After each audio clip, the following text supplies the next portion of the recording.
السلام علیکم دوستو، حضرت وارث پاک کی زندگی کے بارے میں ویڈیو کا چوتھا حصہ۔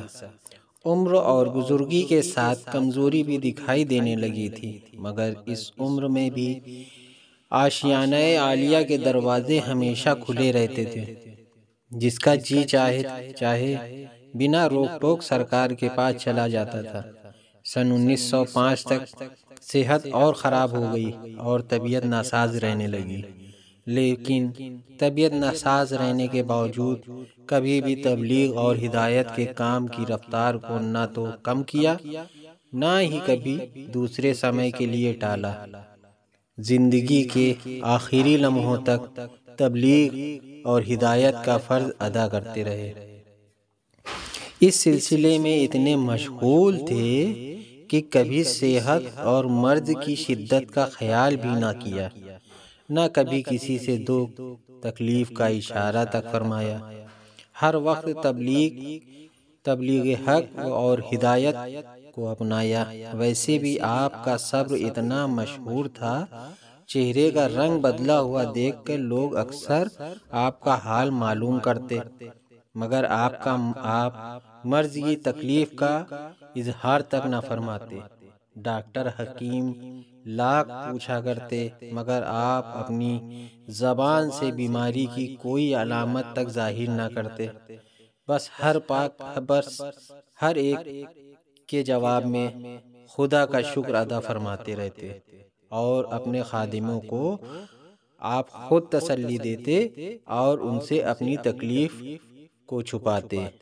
اور دلداری کا یہ عالم تھا کہ خادم اور تیمارداروں کا دل رکھنے کے لیے ہر قسم کی دوا بھی کھا لیتے تھے۔ مرض کی شدت دماغ پر بھی اثر کر رہی تھی۔ اگر خادم کہتے مرض کی شدت دماغ پر بھی اثر کر رہی تھی، اگر خادم کہتے حضور کھانا کھا لیجئے، تو ناخوش ہو کر جواب دیتے ابھی تو کھا چکے ہیں۔ کبھی نماز ادا کر چکے ہوتے اور پھر دوبارہ نماز ادا کرنے لگتے۔ اگر کوئی کہتا سرکار نماز تو ادا کر چکے ہیں، تو آپ فرماتے خیر پھر پڑھ لی تو تمہارا کیا حرج ہوا۔ اس بزرگی اور بیماری کے عالم میں بھی آپ نے ثابت کر دیا واقعی نماز مومن کی آنکھوں کی ٹھنڈک ہے۔ آخر 18 محرم کی شب آ پہنچی۔ وارث علی شاہ کی طبیعت اور بھی ناساز ہونا شروع ہو گئی۔ پہلے زکام اور حرارت ہوئی۔ خادم نے پوچھا سرکار کی مزاج کیسا ہے؟ ارشاد فرمایا الحمدللہ اچھا ہے۔ 20 محرم تک یہی حالات رہے۔ دن بدن طبیعت ناساز ہونے لگی تو خادم کو فکر ہوئی۔ آخر 25 محرم کو حکیم محمد یعقوب دربھنگہ سے بلائے گئے۔ وارث پاک نے انہیں دیکھ کر فرمایا یعقوب اب تو تم رہو گے؟ حکیم صاحب نے جواب دیا حضور کی صحت یابی تک حاضر رہوں گا۔ یہ سن کر آپ مسکرا دیے اور فرمایا اچھا چلو بھائی ٹھہرو۔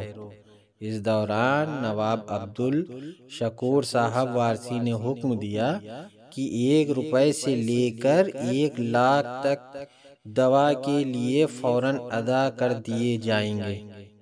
بتائیے اس وقت 1 لاکھ کتنا ہوتا ہوگا۔ نواب صاحب نے خود بھی اپنے ہاتھوں سے دوائیں کوٹنے پیسنے میں اس طرح مشغول رہتے تھے کہ اپنے کھانے پینے تک کا ہوش نہ رہتا تھا۔ دن رات ننگے پیر اسی دوڑ دھوپ میں مشغول رہتے۔ ادھر مرید عاشقین آشیانے کی ڈیوڑی پر غریب غرباؤں کو اناج بانٹتے۔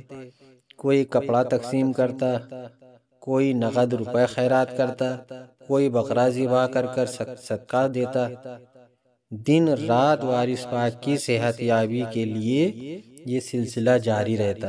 26 محرم کو اٹاوہ شہر کے حکیم محمود صاحب آئے اور سرکار اعلیٰ کی نبض مبارک دیکھی تو حیرت میں پڑ گئے۔ کبھی نبض ایسی سست چلتی تھی کہ آخری وقت معلوم پڑتا، اور کبھی ایسی چلتی کہ جیسے کسی صحت مند نوجوان کی ہو۔ 27 محرم کے دن بخار بہت تیز ہو گیا۔ تھرمامیٹر لگایا تو 104 بخار تھا۔ تھوڑی دیر میں پھر لگایا تو 99 حرارت رہ گئی۔ یہ دیکھ کر لوگ حیرت میں رہ گئے۔ اس بیماری کی حالت میں بھی لوگ بڑی تعداد میں مرید ہو رہے تھے۔ تعلیم اور تبلیغ کا کام بڑھ گیا تھا، مگر یہ فرض محبت بھی بخوبی ادا ہو رہا تھا۔ 28 محرم کو حالات ایسے نازک صورت اختیار کر گئی کہ منہ سے آواز تک نہ نکلنا دشوار ہو رہی تھی۔ اس دوران ایک بڑھیا دیکھنے آئی اور روتے روتے تڑپتے ہوئے بولی، میاں صاحب اب تو اچھے ہو جاؤ۔ بڑھیا کی دکھی آواز جیسے ہی کانوں میں پڑی، اسی وقت وارث پاک نے سر اٹھا کر محبت سے اس کی طرف دیکھتے ہوئے فرمایا، گھبراؤ نہیں، ہم اچھے ہیں۔ جہاں ابھی کچھ دیر پہلے بولتی بند تھی، اچانک ایسی صاف اور تیز آواز سن کر وہاں موجود تیماردار اور بڑھیا خوش ہو گئے اور وہ بوڑھا بلائیں لیتے ہوئے واپس چلی گئیں۔ ایسی حالت میں بھی آپ نے غلاموں کو مایوس نہ لوٹایا۔ 29 محرم کو طبیعت کافی اچھی ہو گئی۔ کسی نے مزاج پوچھا تو خادم کی طرف سے اشارہ کرتے ہوئے فرمایا، ہم تو اچھے ہیں، یہی لوگ کہتے ہیں بیمار ہو۔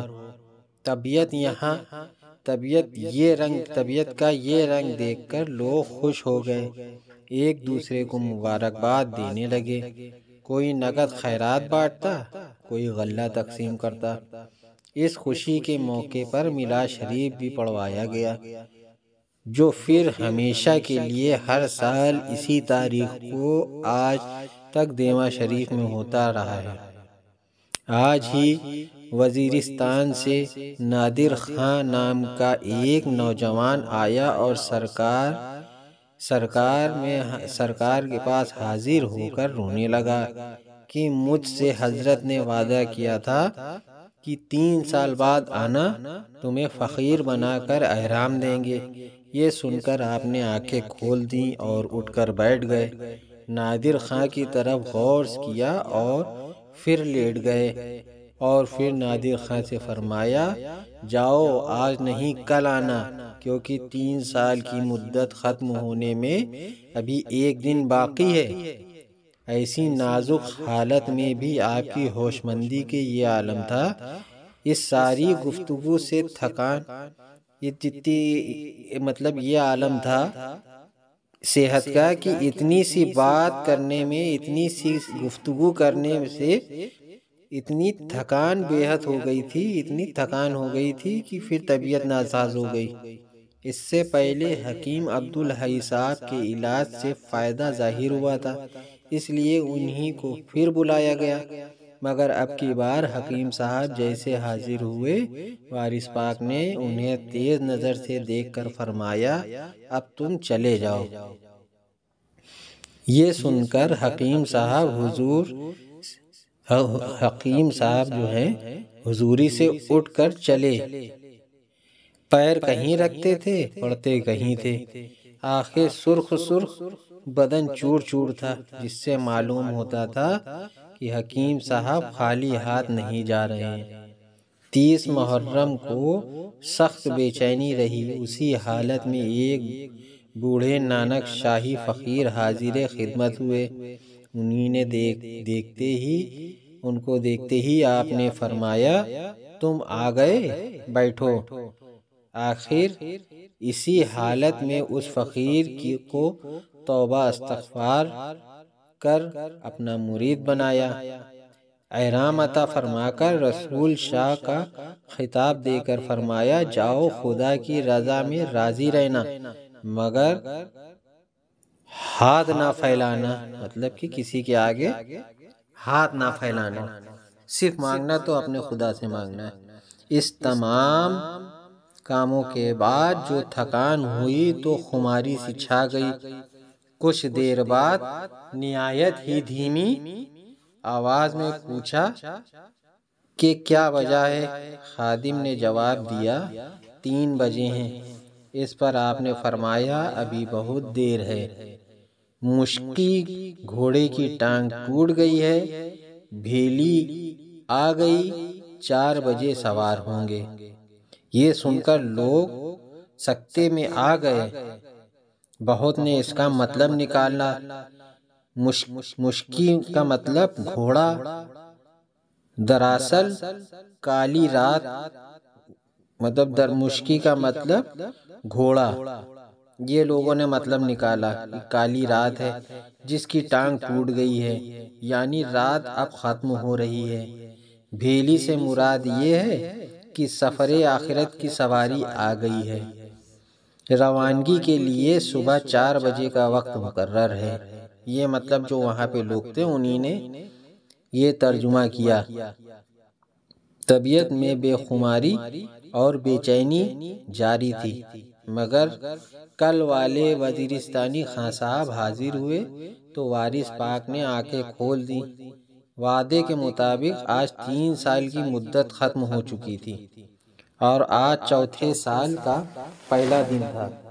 وارث پاک نے اسی نازکی حالت میں اس وزیرستان نادر خان کو احرام عطا فرمایا اور اپنی زبان مبارک سے فقیر شاہ کا خطاب دیا اور ہدایت دی کہ محبت کے راستے میں اگر کوئی مصیبت بھی آئے اسے رب کی عنایت سمجھنا اور اللہ کے سوائے کسی دوسرے کو کبھی نہ ماننا۔ یہ مطلب ہدایت دی۔ یہ ہدایت وارث علی شاہ کی آخری تبلیغی ہدایت تھی۔ مطلب مانگنا تو صرف اللہ سے مانگنا۔ اب علم اور روحانیت کے سمندر سے نہ تو کسی کو تبلیغ ہوگی، نہ ہی اس بستے کرم سے کوئی احرام عنایت ہوگا، اور نہ ہی اس ذہن مبارک سے کسی کو کوئی خطاب دیا جائے گا۔ یہ آخری الفاظ تھے جو تعلیم کے لیے آپ نے کسی کے لیے فرمائے تھے۔ اسی طرح یہ آخری بزرگ تھے جو قدم بوس ہو کر بارگاہ وارثی سے رخصت ہوئے تھے۔ اس تمام کاموں کے بعد آپ پر بے ہوشی طاری ہو گئی۔ شام کو تقریباً 7 بجے آپ نے آنکھیں کھولی اور غلاموں کو نظر عنایت سے دیکھا اور جوش خروش سے فرمایا اللہ ایک ہے۔ آخری وقت میں بھی آپ نے توحید پرستی کا ثبوت دیا اور صاف صاف کر اعلان فرمایا کہ خبردار، اللہ کو ہمیشہ واحد لا شریک ایک سمجھنا، مطلب کبھی کسی کو اس کی ذات میں شریک نہ کرنا۔ رات کو قریب 10 بجے آپ نے پوچھا کیا وقت ہوا ہے؟ خادم نے جواب دیا سرکار 10 بجے ہیں۔ اس پر آپ نے فرمایا فیض شاہ تیار ہو جاؤ، 4 بجے چلیں گے۔ فیض شاہ نے چیخ ماری اور کہا سرکار مجھے لیتے چلیں، میں تیار ہوں۔ اس کے بعد آپ نے خاموشی اختیار کر لی۔ سانسیں آپ کی اس طرح چل رہی تھیں کہ جیسے کوئی کلمہ پڑھ رہا ہو۔ اس کے بعد صبح کے 2 بجے قریب بخار تیز ہو گیا، ہاتھ پاؤں سن پڑ گئے۔ اتنے میں مکان کے صحن میں کھڑے ہوئے درخت پر جگنوؤں کی طرح روشنی جگمگاتی نظر آئی۔ سب حاضرین ڈر گئے۔ ایک بزرگ نے فرمایا یہ رحمتوں کے نازل ہونے کا وقت ہے، برکتوں کا دور ہے، یہ دعاؤں کی قبولیت کا وقت ہے۔ جو مانگنا ہے مانگ لو، خدا کا ذکر کیے جاؤ۔ اسی طرح کی نورانی وارداتیں گزر رہی تھیں اور حکیم یعقوب وارث پاک کی نبض دیکھ رہے تھے اور لوگ بے چینی سے دریافت کر رہے تھے اب کیا حالت ہے۔ اس وقت 4:13 ہو رہے تھے۔ ادھر حکیم صاحب نے جواب دیا، نبض بہت اچھی ہے۔ ادھر نبض ایک دم بند ہو گئی۔ حکیم صاحب سسک گئے، ہاتھ چھوڑ دیا اور فرمایا، سرکار کا انتقال ہو گیا۔ یہ دن 5 اپریل 1905 کا تھا۔ تو آج کی ویڈیو پوری ہوئی اور سرکار کے واقعات بھی پورے ہوئے۔